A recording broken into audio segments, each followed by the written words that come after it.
Charade. Ah, ah, ah, je suis tellement nul avec ces trucs-là. Elle me disait d'appuyer sur étoile 6 et moi je faisais 06 dièse. Alors pour ça j'ai dit, alors, je raccroche et je recommence tout. Et voilà, ben, Hanouka Sameach à tout le monde, Hashem. Yevahanim, Yevahanim. נכבשו עליי, אזי בימי חשמנים, ופרצו חומות מגדלי, וטימו כל השבנים, היה גן הגנים, נעשה הנס השושנים, בני בינה ימי שמונה, קבעו שיר ורנה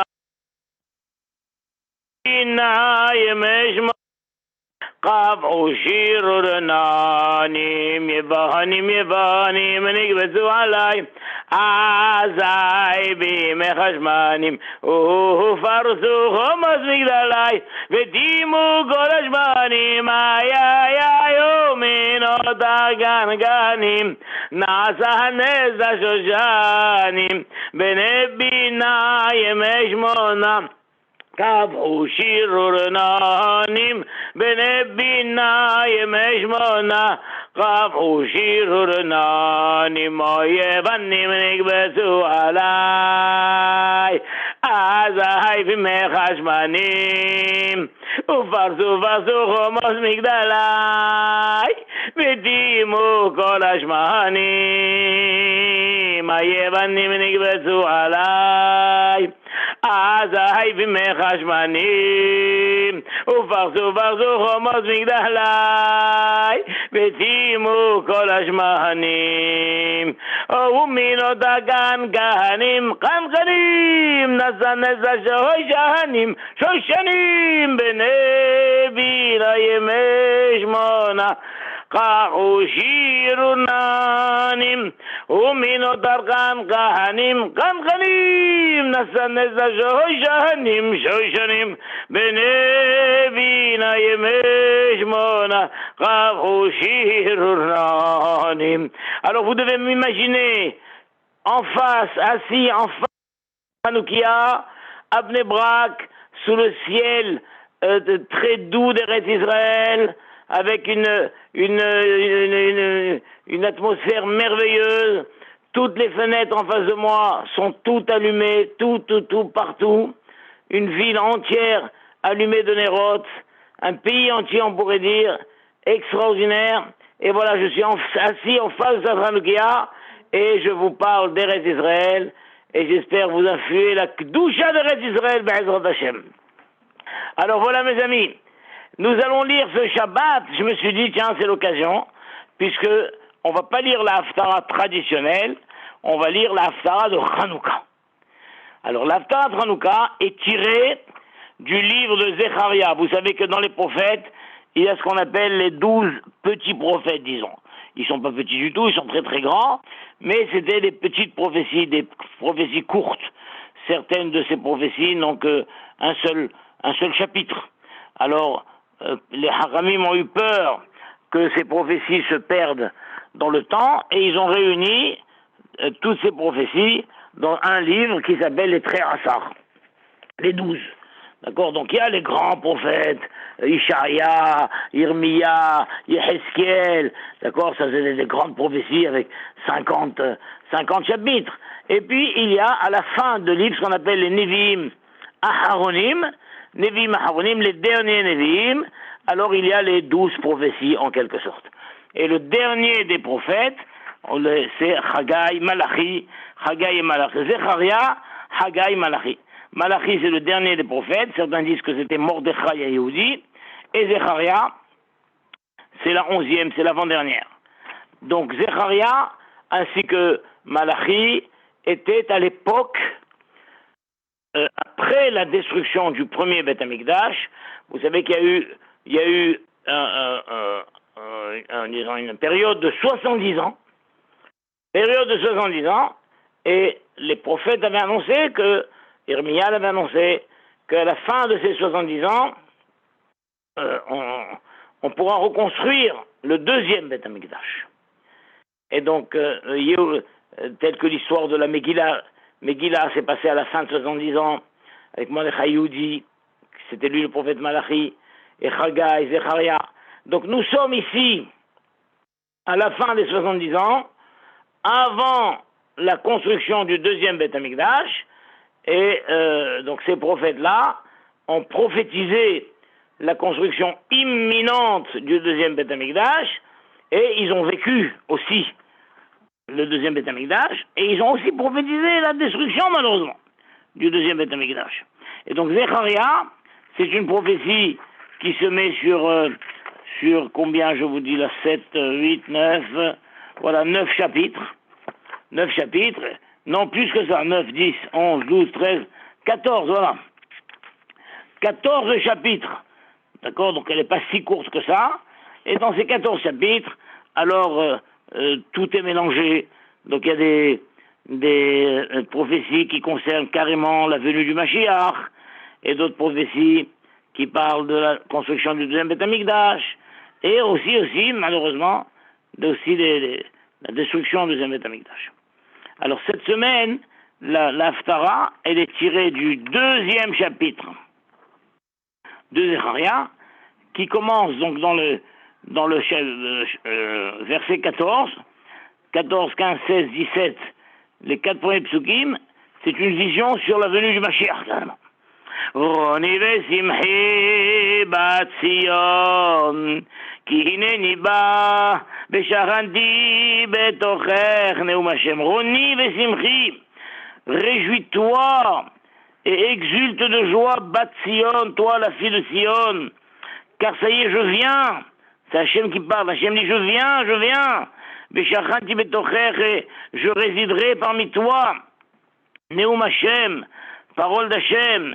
Venilvu goïm rabbim el Hashem, et se rassembleront de nombreux peuples vers Hashem, Bayamahu ce jour-là. Le jour du Mashiach, le jour de la Géoula, donc de nombreux peuples se rassembleront et rejoindront Hashem, Vayuliliam, ils se convertiront, ils sont pour moi un peuple. Mais malgré tout, Vesharanti betochech, bien que toute l'humanité, bien que de nombreux peuples se joindront à moi, mais je continuerai à résider parmi toi, peuple juif. Veyadat ki Hashem Tsevakot shilachani alacha. Et tu sauras que c'est Hashem Tsevakot qui m'a envoyé vers toi, puisque tu verras que malgré, bien que tous les peuples de nombreux peuples vont se convertir, tu verras que quand même Hashem restera toujours attaché à toi. Venachal Hashem et Yehuda helko al admat hakodesh, et Hashem donnera à Yehuda sa part dans Eretz Israël, et ça y est, plus personne ne lui prendra sa part, ça y est, ce sera définitif, ou Bahar Od Yerushalayim, et Hashem continuera à choisir toujours Yerushalayim comme étant sa ville préférée. Et Haskol Basar Mipnei Hashem, et toute chair se taira d'épouvante devant Hashem, qui n'est hors. Hashem, il aura l'air de se réveiller, Mimron Kocho, de sa demeure sainte. C'est-à-dire, c'est un passage qui est adressé spécialement aux Bablim. Vous, les Babyloniens, qui avez détruit le premier temple, et vous avez l'impression qu'Hachem s'est endormi, il ne vous est rien arrivé, eh bien là, vous tairez d'épouvante quand vous allez voir qu'Hachem a l'impression de se réveiller de sa demeure sainte et va vous régler votre compte, etc. D'accord? Donc ça, c'est le début de l'Haftara qui nous raconte une vision sur la venue du Mashiach. Après, l'Haftara nous raconte une autre vision où Hachem montre à Zecharia. Zecharia, il est surnommé Meshulam. Parce qu'on voit dans Ezra, on raconte que Ezra était entouré par 12 sadikim, 6 à droite et 6 à gauche, et lui, il faisait partie de ceux qui étaient à gauche, et là-bas, il est surnommé Zecharia Meshulam. On a dit là-bas, mais alors ça fait 7. Maintenant, Zecharia Meshulam, c'est pas 2, c'est Zecharia Meshulam. C'est lui-même qui est surnommé Meshulam. Et Rachid dit, il était tamim b'ma'asav. Zecharia, il était complet dans ses actions. C'était un homme intègre d'un niveau exceptionnel. Donc ça, c'est Zecharia. Zecharia qui est surnommé Meshulam. C'est un très joli prénom, ça. Meshulam. Chez les Ashkenazim, on donne ce prénom. Meshulam. Meshulam. Meshulam. Alors, donc Zecharia nous dit que le prophète Hachem lui a apparu, lui a montré, il m'a montré Yeshua le Ken Gadol. Donc c'est pas le Yeshua bin Nun que nous connaissons, non. C'était un des Kohanim Gdolim du deuxième Beth Amikdash. Omed Lifnei Malach Hashem, va Satan Omed Alimino Sidno, et le Satan qui se met en face de Yeshua pour l'attaquer, parce que ce Yeshua Kohen Gadol avait des enfants qui s'étaient mariés avec des non-juifs, et il les avait pas réprimandés, et tout un passage là-bas continue. Donc on voit toujours pas le rapport avec Hanouka, sauf dans la dernière partie. La dernière partie de la Haftara, là-bas c'est marqué, le malach est revenu encore une fois, Vaïreni, il m'a réveillé, Mishnato. D'accord? Il m'a bousculé, il m'a réveillé comme on réveille un homme qui dort. Il m'a réveillé et il m'a dit, qu'est-ce que tu vois? Qu'est-ce que tu vois? Et c'est là qu'apparaît le rapport avec Hanouka. Alors j'ai dit au malach, je vois en face de moi une menorah entièrement en or et avec un grand vase au sommet de la menorah. Et la menorah elle-même a sept lumières, et donc 7 gobelets, et du grand vase, il y a, pour chaque gobelet, il y a 7 petits tuyaux. 7 petits tuyaux qui sortent du grand vase et qui se déversent dans chaque petit gobelet de la menorah. C'est-à-dire donc 7 fois 7, 49. D'accord? Donc on reprend. Je vois devant moi une grande menorah en or. Au-dessus, un énorme vase rempli d'huile, évidemment. De ce vase rempli d'huile sortent 49 petits robinets, en quelque sorte, petits tuyaux. Et de ces 49 petits tuyaux, 7 tuyaux se déversent sur chaque coupe de la menorah. 7 fois 7, 49. Rachid nous dit, qu'est-ce que c'est que ces 49 petits tuyaux d'huile qui coulent d'eux-mêmes dans la menorah? C'est une allusion que les Hatid Lavo, la lumière du soleil, on dit, la lumière du soleil sera 49 fois, brillera 49 fois plus que ce qu'elle brille aujourd'hui. C'est fort parce que là maintenant, aujourd'hui, on parle du réchauffement de la Terre. Alors qu'est-ce que ça sera? Non, il semble que le soleil va illuminer 49 fois plus sans chauffer pour autant. D'accord? Parce que là, si le soleil chauffe 1 ou 2 centimètres de température, tout va brûler.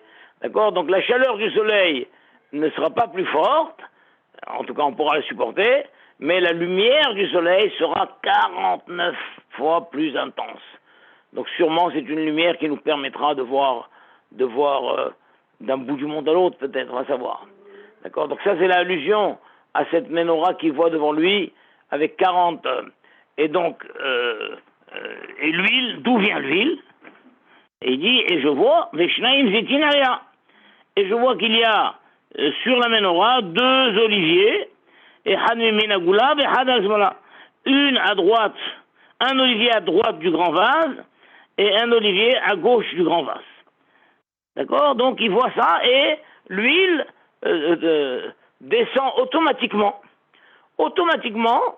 des olives. Donc les olives font couler de l'huile coule d'elle-même dans le grand vase, et ce grand vase, il y a les 49 petits tuyaux qui sont dirigés vers chacun des 7 petits gobelets de la menorah, Et c'est comme ça que la menorah se remplit d'huile. Donc tout ça se fait automatiquement sans qu'il y ait la moindre intervention humaine. Il ne faut pas presser les olives. Les olives donnent leur huile d'elles-mêmes. Elles se dirigent d'elles-mêmes vers le vase. Le vase est lui-même orienté déjà vers les gobelets avec les tuyaux. Et ça marche tout seul. Voilà, c'est ce que j'ai vu. Alors, le Vayahan à Malach, non, Vayahan. Alors j'ai levé la voix, va Omar et la Malach, et j'ai dit au Malach, à Doverbi qui me parle, est mort, Ma Ele Adoni. Qu'est-ce que c'est que tout ça, mon maître? Ça veut dire quel est le sens de cette vision? C'est encore une vision d'une menorah qui se remplit tout seul, avec la fabrication d'huile, la fabrique d'huile aussi tout seul, tout se fait tout seul. Tout automatique. Alors, Vayahan Malach Adoverbi, Vayomer Elai, le Malach qui me parle m'a répondu, il m'a dit, Allo Yadata Maemaele. Tu sais bien ce que c'est? Va Omar, Loadoni. Non, je ne sais pas. D'accord? Ce passou que je n'ai pas encore bien étudié pour comprendre ce dialogue qu'il y a. Moi, je demande au Malach qu'est-ce que c'est. Le Malach me dit, ben, tu sais bien ce que c'est? Et moi, je réponds, non, je ne sais pas. Moi, je ne sais pas. Alors Rachid dit, Mazé, Shazetim, Nisek, Melerem. Voilà, je ne sais pas ce que ça représente, le fait que les olives se pressent d'elles-mêmes et que l'huile vient d'elle-même dans les coupes de la menorah. Je ne sais pas. Mais il faut comprendre pourquoi le Malach lui a dit, mais tu sais bien ce que c'est? Et lui, non, je ne sais pas. Bon, il faut voir les Mefarshim. Alors, en tout cas, le Malach m'a répondu, Vayahan, Vayomer. Le Malach, il m'a répondu, il a dit, Vayomer Elai, il est mort. Zé devar Hashem el Zerubbabel est mort. Ceci est un message que tu dois transmettre à Zerubbabel. Zerubbabel était le gouverneur de la Judée à ce moment-là. Et tu vas lui dire, Lobehail velobechoach, ce n'est ni avec l'armée, ni avec la guerre, avec la force, qui imberuchi, Amar Hashem Sevakot. C'est avec mon esprit que dit Hashem, le Dieu des armées. Ça veut dire, vous vous demandez, mais de quelle manière nous allons reconstruire le deuxième Beth Amikdash? Et vous pensez qu'il faut faire la guerre? Vous pensez que c'est avec une force? Vous pensez que c'est avec de la diplomatie, en envoyant des délégations? Parce que je vous rappelle que donc Israël se trouvait à ce moment-là sous la domination des Perses. Et qui était le roi? C'était Dariavesh. Darius. Alors ça qu'Hachem, le Malach lui dit, vous devez savoir que ce n'est ni par la guerre, ni par la force, ni par la diplomatie, c'est par mon esprit que les choses se feront. Et Rachid dit, vous vous demandez comment ça va se passer? Ben, je vais vous le dire. C'est que moi, je vais insuffler dans la tête de Dariavesh que lui, tout d'un coup, il va se réveiller et il va vouloir permettre aux Juifs de construire le Beth Amikdash. Rachid dit, Kim beruhi, ani eten ruhi al Dariavesh. C'est moi qui vais donner mon esprit sur Darius. Ve'ani lachem, il va vous laisser livnot, construire. Ve'la'asot kol tzorkei yetziat abinyan mishelo. Il va vous fournir tous les nécessaires, tout le matériel nécessaire pour la construction, Michelo, de sa propre fortune. Vela'azor etrem, il va vous aider, Bechitim, en donnant du blé, Veyaïn, du vin, Vechemen, de l'huile, Ve'etzim et des bois, Kemo Sheme Fourage Be'ezra, tel qu'on le voit dans Ezra. Velo Tistarou les Ezra, vous n'aurez besoin de personne, vous n'aurez besoin de rien. C'est Dariavesh qui un petit matin va se réveiller et va dire, le Dieu d'Israël m'est apparu, et il me demande de vous permettre de remonter en Eretz Israël, de construire le Beth Amikdash, et je vous fournis tout le matériel nécessaire. Et c'est comme ça que ça va se passer. C'est extraordinaire. Et la Tara se termine avec un pasouk aussi qui est, on revient encore sur une vision messianique, Mi ata ahar agadol, lifnei Zerubbabel le mishor. Et qui tu es, toi, le Har Agadol? Qui es-tu, toi, le Har Agadol, la grande montagne? Alors ça fait allusion à cette époque-là à tous ceux qui veulent s'opposer, qui vont tenter, il y a des peuples qui vont tenter de s'opposer à la construction du Beth Amikdash. Mais aussi, ça fait allusion à la Milchemet Gog ou Magog, la dernière Milchama des temps. Alors, Gog qui se prend pour une grande montagne, mais qui es-tu toi pour te prendre pour une grande montagne, hein, Ragadol? Les Michor, Hachem va t'écraser comme une plaine, il va faire de toi une plaine, une vallée, tu vas être tout plat, et tout le monde pourra passer, parce que la grande montagne, elle est là, elle s'oppose. Ah, on ne peut pas, comment on va faire? Comment on va passer avec cette grande montagne? Et tout d'un coup, la grande montagne, elle est écrasée à plat, elle est mise à plat. Qui es-tu, toi, le Haragadol, l'Ifne Zerubbabel, les Michor? Ve aussi est à Even. Et Zerubbabel sortira à Even Arosha la première grande. Il sortira la première grande pierre pour construire le Beth Amikdash. Et Teshuot hen hen là. Et tous les peuples, lorsque les peuples vont voir cette grande pierre, qui va être la pierre de base de la construction du Beth Amikdash, ils vont dire waouh, qu'elle est belle, qu'elle est grande, qu'elle est bien faite. Il y aura comme ça dans l'humanité un cri d'admiration. Donc ne vous inquiétez pas, mon peuple, la fin de l'exil est arrivée. Je vous ai promis qu'après 70 ans, vous reconstruirez. Vous verrez comment ça va se passer de la manière la plus facile qui soit. Incroyable, hein, comme c'est beau ça. Donc c'est pour ça qu'on voit, on va dire cette paracha, cette haftara ce Shabbat, en rapport avec cette menorah. Et donc c'est aussi une vision prophétique pour toute la fin. On va se demander, mais comment ça va se passer? Comment il va venir ce Mashiach? Comment ça va se passer? Comment les peuples? Comment ça va marcher? On se pose beaucoup de questions. Comment ça va marcher? Comment ça va se faire? Eh bien la réponse, elle est dans ce pasouk. Lo bekoach velo behail. Ce n'est pas avec la force, ce n'est pas avec l'armée. Ki im beruchi. C'est avec l'esprit d'Hachem. Ce pasouk, il est général sur toute la fin de l'histoire. La fin de l'histoire, elle sera par Lo bechail, velo bekoach ki im beruchi. Avec mon esprit, c'est moi qui vais insuffler dans les dirigeants des nations. Alors vous devez savoir qu'il y a une très jolie histoire. Lorsqu'en 48, la Société des Nations a passé au vote, est-ce qu'on va voter pour la création d'État d'Israël ou non? Alors c'était perdu d'avance, a priori. Tous les Arabes étaient opposés, et les Arabes avaient fait un chantage, avaient dit que tout celui qui vote pour, alors on ne lui donnera pas du pétrole. Et tout le monde s'apprêtait à voter contre, l'Amérique y compris. L'Amérique y compris comment vivre sans pétrole. Et d'une manière inattendue, le jour du vote, le président américain de l'époque, c'était Harry Truman. Harry Truman a donné ordre aux délégués qui se trouvaient aux Nations Unies de voter pour. De voter pour. Et lui ayant voté pour, beaucoup d'autres pays ont suivi, etc. Je n'ai pas les chiffres en tête, les chiffres sont connus, je ne les connais pas par cœur. Et c'est comme ça qu'en fin de compte, on a voté pour la création de l'État d'Israël. Harry Truman, à l'époque, a été traité de traître, de renégat à la cause américaine et tout. Ça a été terrible, terrible, terrible.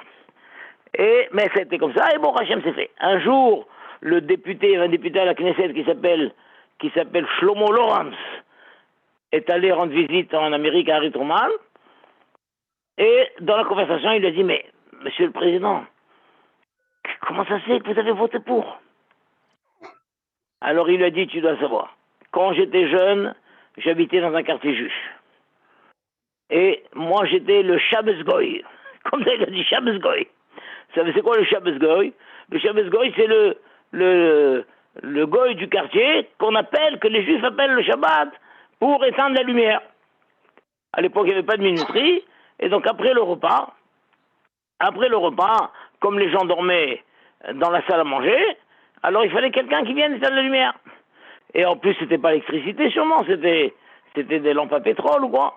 Et ben moi, j'étais le Shabbos Goy. C'était moi qui allais de maison juive en maison juive pour éteindre les lumières.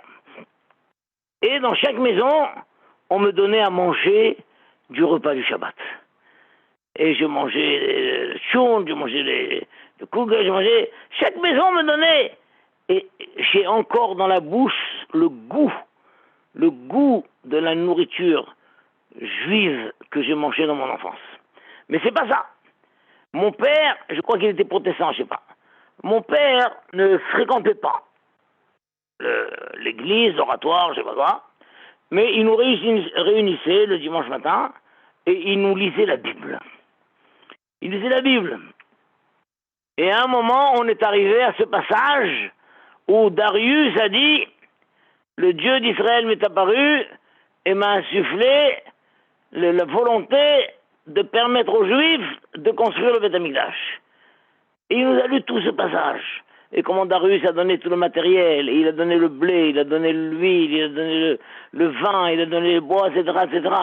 Et moi, tout enfant que j'étais, je m'étais dit, si un jour Hachem me met au pouvoir quelconque, je permettrai aux Juifs de retourner dans leur pays. Vous vous rendez compte? Harry Truman, quand il était petit, il s'était juré que si un jour Hachem le met au pouvoir, alors il permettra. Et donc quand il y a eu le vote des Nations Unies, est-ce qu'on va permettre au peuple juif de retourner sur sa terre? Alors je me suis rappelé ce rêve de mon enfance, et j'ai signé. Et après il a expliqué, est-ce que les gens disent que c'est contre l'Amérique, parce que les Arabes n'ont pas donné de pétrole et tout, alors il a fait toute une explication politique pour nous montrer que c'est pas contre l'Amérique, c'est dans l'intérêt de l'Amérique. Et il a eu raison. Vous vous rendez compte? Donc depuis Zerubbabel, c'est comme ça. Donc à chaque carrefour de l'histoire, Hachem souffle aux dirigeants. Même dernièrement, il y a eu Donald Trump en Amérique. Donald Trump, il a fait des choses incroyables pour Israël. Et, je sais pas, il a reconnu le Golan, il a fait il a libéré, combien il a libéré de prisonniers juifs qui étaient en Amérique, Pollard, etc. Et il a mis l'ambassade, des États-Unis à Jérusalem. Incroyable.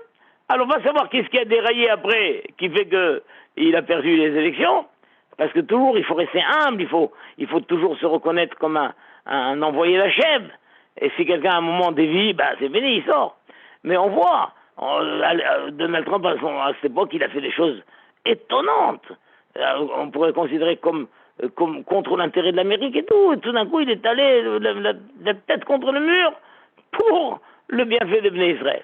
Et comme ça sera, les Hatid Lavo, quand arrivera le moment du Mashiach, Hachem va mettre dans la tête des dirigeants des nations de faire ce qu'il faut pour que les choses aillent automatiquement, tranquillement, sans qu'il faille du côté d'Israël d'efforts, de guerre ou de puissance. Alors, les choses iront tranquillement. Comme cette image, donc gardez bien cette image de la menorah où l'huile coule directement de l'olivier vers la menorah sans qu'il y ait la moindre pression humaine, tout se fait tout seul. Voilà mes chers amis. Hanouka Sameach. Hanouka Sameach. À bientôt mes chers amis. Kol Tov. Kol Tov.